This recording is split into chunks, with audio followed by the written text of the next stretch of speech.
যেখানে চিকিৎসা থেমে যায় সেখান থেকেই শুরু হয় নিউরোলিঙ্কের গল্প। পক্ষাঘাতগ্রস্ত মানুষ যারা একসময় শুধু তাকিয়ে থাকতে পারতেন, এখন মস্তিষ্কের সংকেতেই চালাচ্ছেন কম্পিউটার। ইলন মাস্কের এই প্রযুক্তি শুধু এক নতুন আবিষ্কার নয়, এটা হতে পারে লাখো মানুষের জীবনের আলো। আজ এই ভিডিওতে জানব কিভাবে নিউরোলিঙ্ক খুলে দিচ্ছে আশা ও সম্ভাবনার নতুন দরজা। চলুন শুরু করি। নিউরোলিঙ্ক হচ্ছে এক ধরনের ইলেকট্রনিক ডিভাইস যেটা মানুষের ব্রেনে বসানো হবে।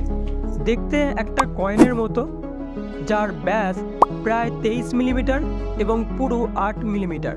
এর ভেতরে থাকে 1000 থেকে 3000টি সূক্ষ্ম, চুলের থেকেও পাতলা তারের মতো সেন্সার, যেগুলো আমাদের ব্রেনের ভাবনা, অনুভূতি, সিগন্যাল ধরতে পারে। এই ডিভাইস বানিয়েছেন ইলন মাস্কের কোম্পানি নিউরোলিঙ্ক। 2016 সালে শুরু হয়েছিল এই প্রজেক্ট। আমাদের মাথার ভেতরে আছে কোটি কোটি নিউরন। এরা ছোট ছোট বৈদ্যুতিক সিগন্যালের মাধ্যমে একে অপরের সঙ্গে যোগাযোগ করে।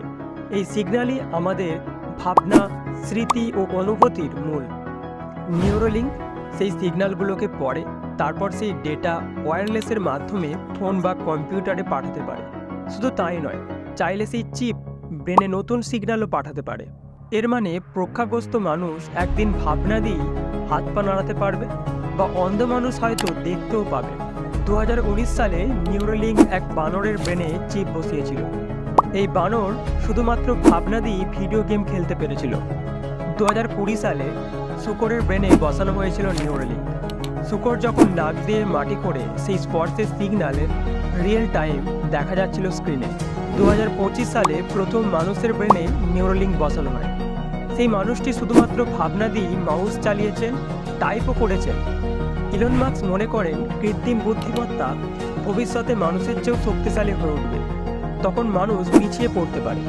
তাই মানুষের ব্রেনকে আরও শক্তিশালী করতে হবে, সরাসরি কম্পিউটারের সাথে যুক্ত করে। তখন আমরা শুধুমাত্র ভাবনা দিয়েই মেসেজ লিখতে পারবো, ভিডিও এডিট করতে পারবো, এমনকি স্মৃতি রেকর্ডও করতে পারবো।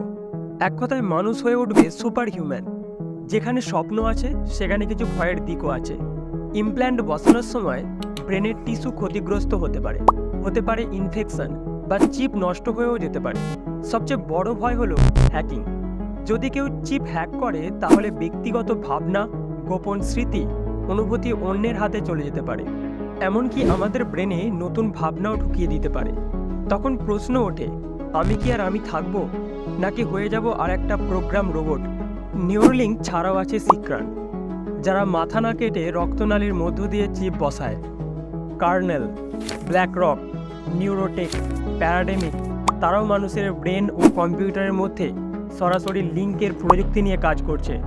ভবিষ্যতে হয়তো পক্ষাঘাতগ্রস্ত মানুষ হাঁটতে পারবে, অন্ধ মানুষ দেখতে পারবে, এমনকি স্মৃতিও ফিরে পেতে পারে। কিন্তু যদি এই প্রযুক্তি কেবল ধনীদের হাতে থাকে, তখন সমাজে বৈষম্য আরও বেড়ে যেতে পারে। একবার চোখ বন্ধ করে ভাবুন, যদি আপনার মনের চাবিকাঠিটা আপনার হাতে না থাকে, যদি কেউ আপনার স্মৃতি, অনুভূতি নিয়ন্ত্রণ করতে পারে, তখন কি আপনি আর নিজের মতো থাকবেন, নাকি শুধু আর একটা প্রোগ্রাম মেশিন হয়ে যাবেন? ভাবনার ভেতরে লুকিয়ে থাকে কত রহস্য। সেই রহস্যগুলো সহজ ভাষায় গল্পের মতো জানতে চ্যানেলটা সাবস্ক্রাইব করে ফেলুন। নাম মনে রাখবেন, সব জানতা ঘর।